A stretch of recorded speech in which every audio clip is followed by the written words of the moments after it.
Hallo iedereen, ik heet Cascatel en ik doseer Nederlands. Vandaag is dinsdag en we beginnen met de tafel van Egyptische dialecten.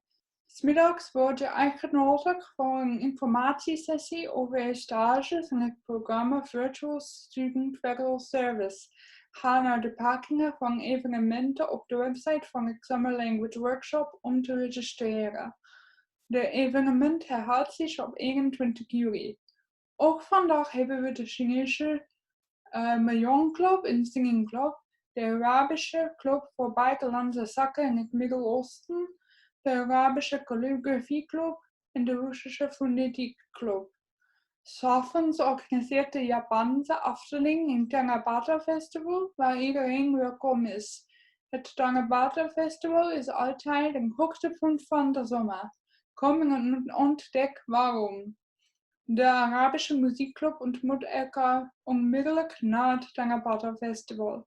Vergeet tenslotte de voetbalwedstrijd van deze week niet. Ga naar de pagina van het Language Workshop op Instagram voor meer informatie over het winnen van een Amazon cadeaubon van $50. Fijne dag allemaal.